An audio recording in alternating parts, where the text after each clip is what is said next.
ये लो, ये 2 रुपए हैं। बेटी, मुझे 2 रुपए नहीं, 2 लाख रुपए चाहिए। क्या? 2 लाख रुपए? तुम ये क्या बोल रहे हो? तुम्हारा दिमाग भी ठीक है? एक तो तुम आजकल के भिखारी किसी के भी घर में घुस जाते हो भीख मांगने के लिए, और डिमांड तो देखो तुम्हारी 2 लाख रुपए। अरे कभी तुमने अपने सपने में भी देखे हैं 2 लाख रुपए? अब खड़े के देख रहे हो? जाओ यहाँ से। अरे हटो यार, निकलो, हटो। बेटी बेटी, मेरी बात तो सुनो। एक बात, मेरी बात सुन लो। बेटी, मैं कोई भिखारी नहीं हूँ। मैं तो एक काम धंधे वाला इंसान हूँ। आज बहुत मुसीबत में हूँ, इसलिए तुम्हारे घर पैसे मांगने आ गया। अरे तुम मुसीबत में हो तो हमसे पैसे क्यों मांग रहे हो? अपने रिश्तेदारों से पैसे मांगो, अपनों से पैसे मांगो। ऐसे ही किसी के घर में आ जाओगे क्या मुंह उठाकर पैसे मांगने के लिए? और कौन दे देगा तुम्हें 2 लाख रुपए? अब देखो, मेरा टाइम वेस्ट मत करो, जाओ यहाँ से, मुझे अपना काम करना है। और ना ही हमारे पास इतने पैसे हैं और ना ही हम समाज सेवक। अब जाकर ना कहीं और मांगो तुम पैसे, समझे? बेटी, मैं यहाँ किसी को नहीं जानता। मैं तो सिर्फ तुम्हारे पति को जानता हूँ और वो मुझे जानते हैं। मेरा ना ही कोई रिश्तेदार है, ना कोई अपना। मैं तो सिर्फ तुम्हारे पति को जानता हूँ। उनका नाम अरुण है और मेरा नाम पप्पू। मैं ज़िला बिजनौर से आया हूँ। बेटी, तुम उन्हें फ़ोन करके बुला लो। मेरा नाम सुनकर भागे चले आएंगे। वो मुझे बहुत अच्छे से जानते हैं। क्या अरुण इन्हें जानते हैं? लेकिन अरुण ने मुझे आज तक नहीं बताया इनके बारे में। कहीं ऐसा तो नहीं ये मुझसे झूठ बोल रहे हो? देखो सुनो, मैं तुम्हारी जानकारी के लिए बता दूं, अभी अरुण नहीं है यहाँ, वो ऑफिस गए हैं। वो ऑफिस से शाम को घर आएंगे, तुम तभी आ जाना। अभी हटो, जाओ यहाँ से। बेटी बेटी, मेरा ना तुम्हारे पति से अभी मिलना जरूरी है। मेरे सिर पर मुसीबत का भार टूट चुका है। मुझे समझ में नहीं आ रहा मैं क्या करूं, कहाँ जाऊं। तभी मुझे अरुण की याद आई, तो मैं मदद के लिए तुम्हारे पास आ गया। मैं तुमसे पैसे भीख में नहीं मांग रहा, मैं उधार ले रहा हूँ। तुम्हारे पैसे लौटा दूंगा। मैं आपके आगे हाथ जोड़ता हूँ, आपके पैर पड़ता हूँ। आप एक बार फोन करके अरुण को बुलाओ तो सही। वो मेरा नाम सुनकर भागे चले आएंगे। रुक, तू ना ऐसे नहीं मानेगा।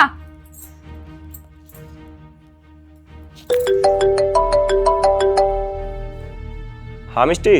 अरुण कोई बिजनौर से आया है और आधी उम्र का आदमी है, और कह रहा है कि वो तुम्हें जानता है, और उसने अपना नाम पप्पू बताया है। अरे हाँ हाँ, मैं तो उन्हें बहुत अच्छे से जानता हूँ। तुम एक काम करो, उन्हें घर के अंदर बिठाओ, मैं अभी आता हूँ। क्या तुम इस भिखारी के लिए अपना ऑफिस छोड़कर आ रहे हो, और मैं इसको अपने घर के अंदर बिठाऊं? नहीं नहीं, मैं बिल्कुल नहीं बिठाऊंगी इसको अपने घर के अंदर। मिस्टी, तुम क्या उल्टी उल्टी बात करती हो? मैंने तुमसे जितना बोला है ना उतना करो सिर्फ। हाँ ठीक है, तुम सुनते ही कब हो मेरी, हमेशा अपने ही मन की करते हो। आ जाओ अंदर। ये चप्पल बाहर निकालो।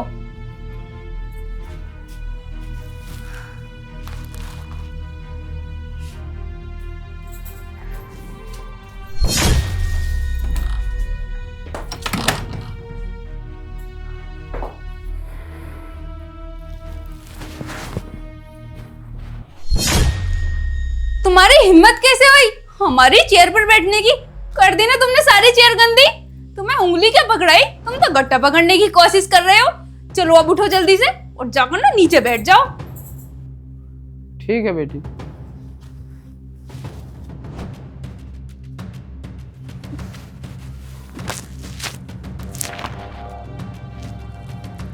बेटी, मुझे ना बहुत तेज प्यास लग रही है। एक गिलास पानी मिल जाएगा क्या? देखो, मैं तुम्हें अपने गिलास में पानी नहीं देने वाली, और प्लास्टिक के गिलास हो गए खत्म, तो तुम ना चुपचाप ऐसे ही बैठे रहो, पानी नहीं मिलेगा तुमको।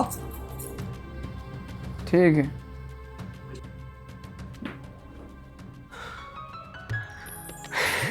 अरे अंकल जी नमस्ते। और आप यहाँ नीचे क्यों बैठे हो? उठो, लाओ थैला मुझे दे दो। चलो उधर बैठेंगे। अंकल जी यहाँ बैठ।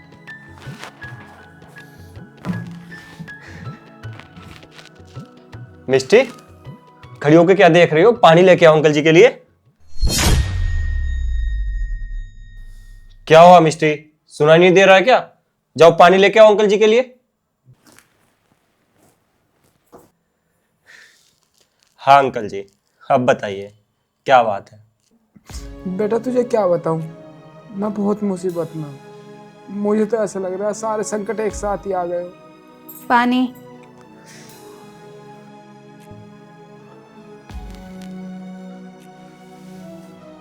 लो अंकल जी, पानी पियो।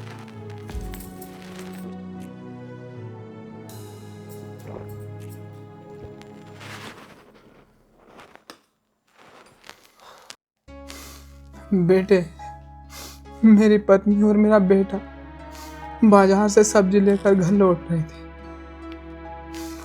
अचानक अनजान वाहन ने उन्हें पीछे से टक्कर मार दी। शांति को तो थोड़ी बहुत चोट आई। मेरे बेटे की हालत बहुत खराब है। डॉक्टर बोल रहे हैं कि उसकी हालत नाजुक है और शांति का भी रो रो का बुरा हाल है, क्योंकि एक वो ही तो सहारा है हमारा, जिसके सहारे हम अपनी जिंदगी काट सकते हैं। उसके अलावा हमारा है ही कोई। मेरे पास जितने पैसे थे और 2 बीघे जमीन थी, मैंने वो सब बेचकर अपने बेटे के ऊपर लगा दी। लेकिन डॉक्टर बोल रहे हैं अब इसका एक ऑपरेशन और होना, जिसके लिए 2 लाख रुपए चाहिए। डॉक्टर ने जल्द से जल्द 2 लाख रुपए मांगे। जब मुझे कोई रास्ता नजर नहीं आया तो मुझे तुम्हारी याद आई और मैं मदद के लिए तुम्हारे पास आ गया। बेटा, मैं तेरे आगे हाथ जोड़ता हूँ, मेरी मदद कर दो, मेरे बेटे को बचा लो। अरे नहीं अंकल जी, ऐसा मत करिए। आपके बेटे को कुछ नहीं होगा। और मुझे तो आपकी बातें सुनकर बहुत गुस्सा आ रहा है। आपने अपनी पुश्तैनी जमीन बेच दी। आप पहले नहीं आ सकते थे मेरे पास, या मुझे फोन ही कर लेते। बेटे कैसे फोन कर लेता, तेरा नंबर नहीं था मेरे पास, और जो कार्ड पर नंबर था ना उसे लगा रहे थे, वो नंबर बंद आ रहा था, और कार्ड पर जो पता था उसे ढूंढते ढूंढते मैं यहाँ तक आया हूँ। हाँ अंकल जी, वो नंबर ना मुझे किन्हीं कारणों की वजह से बंद करना पड़ा। लेकिन आप चिंता मत करो, आपके बेटे को कुछ नहीं होगा। मैं अभी पैसे लेके आता हूँ।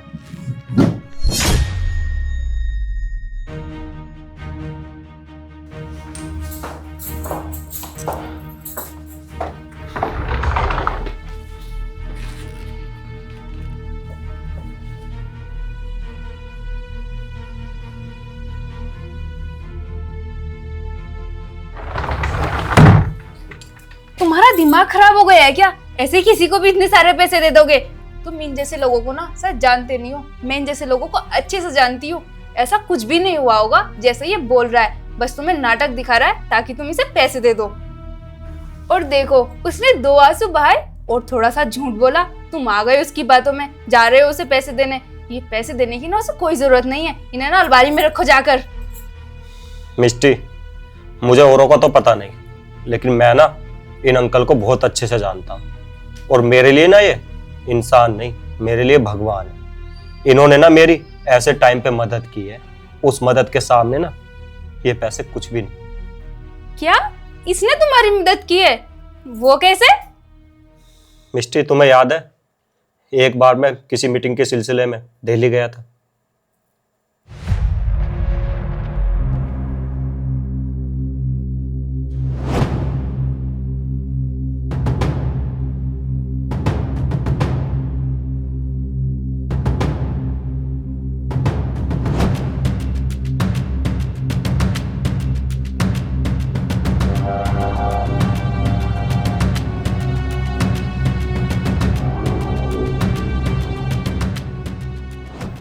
क्या हुआ बेटा, तुम बहुत परेशान लग रहे हो। अंकल जी, मुझे बहुत तेज भूख लग रही है और भूख की वजह से ना मेरे पेट में बहुत तेज दर्द हो रहा है। मैं ना आज यहाँ एक मीटिंग के लिए आ रहा था, तो ट्रेन में से किसी ने मेरा बैग, मेरे पैसे, मेरा मोबाइल, मेरा सब कुछ चुरा लिया। और उसी बैग में ना वो एड्रेस भी था जहाँ मुझे मीटिंग के लिए जाना था। अब ना मेरे पास पैसे हैं, ना बैग है, ना मेरा मोबाइल है। मुझे सुबह से भटकते भटकते टाइम आ गया है, लेकिन किसी ने मेरी मदद नहीं की। अब मुझे बहुत तेज भूख भी लगी है और मैं बहुत थक भी गया हूँ। बेटे तू परेशान मत हो, मैं तेरे लिए खाना लाता हूँ। चाचा, ये होटल तुम्हारा नहीं है, काम करते हो यहाँ। और ये नहीं कि कोई भी आकर तुमसे झूठ बोलेगा और तुम उसकी बातों में आकर उसे खाना खिला दोगे। जब उसके पास खाने के पैसे नहीं है तो खाने के पैसे कौन देगा? सर, इस खाने के पैसे ना आप मेरी सैलरी में से काट लेना। और रही बात इसकी, ये झूठ बोल रहा है सच, तो वो इसका कर्म है। अगर ये झूठ बोल रहा होगा तो इसकी सजा इसे भगवान देंगे। अगर ये सच बोल रहा होगा तो मेरा ऐसा करने से इसकी मदद हो जाएगी। ठीक है, तेरी मर्जी। कटवा अपने पैसे, जा ला दे खाना।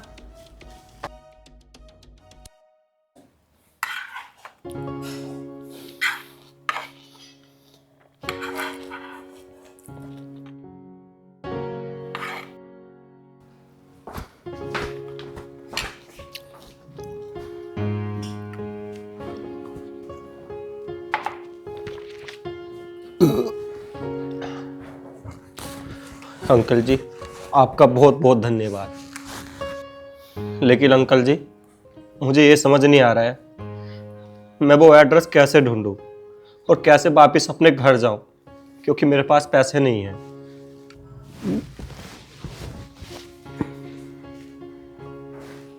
बेटे, ये कुछ पैसे हैं, इन्हें तुम रखो। इनसे तुम अपने पते पे चले जाना। अगर तुम्हें पता ना मिले ना तो तुम वापस यहीं आ जाना, मैं तुम्हें यहीं मिलूंगा। फिर तुम्हें मैं अपने साथ अपनी झोपड़ी में ले चलूंगा। फिर कल सुबह तुम अपने घर चले जाना। अरे नहीं नहीं अंकल जी, मैं ये पैसे नहीं ले सकता। आपने मुझे खाना खिला दिया, मेरे लिए ही बहुत मदद कर दिया आपने, अब और नहीं। अरे बेटा, रखो इन्हें। मदद मैं नहीं कर रहा हूँ, मदद तो वो ऊपर वाला कर रहा है। मैं तो बस एक जरिया हूँ। ठीक है अंकल जी, आपका बहुत बहुत धन्यवाद। और हाँ अंकल जी, ये मेरा कार्ड है, ये मेरा मोबाइल नंबर है। अगर आपको भविष्य में कभी भी मेरी ज़रूरत पड़े तो आप मुझे ना बेझिझक कॉल कर देना, या आप इस एड्रेस पे मेरे घर आ जाना। ठीक है अंकल जी? ठीक है बेटा।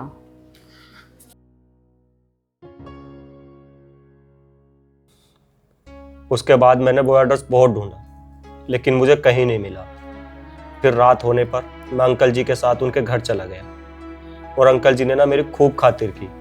खुद बेचारे नीचे सोए, लेकिन मुझे सोने के लिए खाट दी, और सुबह होने के बाद मुझे अच्छे से नाश्ता पानी करा के स्टेशन तक छोड़ गए।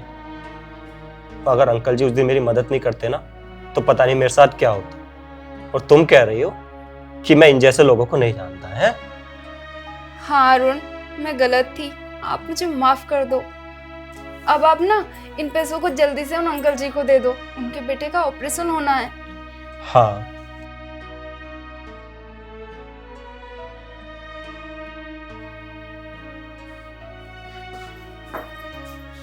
ये लो अंकल जी, ये 3 लाख रुपए हैं। अगर और भी पैसों की जरूरत पड़े ना तो ये मेरा कार्ड है, इस पे जो नंबर है ये चालू है, आप इस पे कॉल कर देना, हम पैसे लेके खुद आ जाएंगे। पर बेटा, मैंने तो तुझसे 2 लाख रुपए को कहा था। हाँ अंकल जी, 2 लाख रुपए तो तुम वहीं जमा कर दोगे, बाद में दवाई वगैरह के लिए भी तो चाहिए ना पैसे। तो तुम अब ज्यादा मत सोचो, ये पैसे पकड़ो और जल्दी से अपने बेटे के पास जाओ, उसका इलाज कराओ। और हाँ अंकल जी, ये पैसे आपको वापस करने की कोई ज़रूरत नहीं है, हम इन पैसों को आपको उधार नहीं दे रहे हैं। आपने जो इनके लिए किया है उसके सामने ये कुछ भी नहीं है, हम तो बस एक जरिया हैं, मदद तो भगवान कर रहा है। और हो सके अंकल जी, आप मुझे माफ़ कर देना, मैंने आपके साथ बहुत गलत किया है, मुझे अपने किए पर पछतावा है। अरे नहीं नहीं बेटी, मुझे कोई बुरा नहीं लगा, अब मैं चलता हूँ। और हाँ अंकल जी, और पैसों की जरूरत हो तो बता देना, झिझकना मत, मैं पैसे लेकर खुद आ जाऊंगा। हाँ अंकल जी। ठीक है बेटा, आपका बहुत बहुत धन्यवाद। अब मैं चलता हूँ।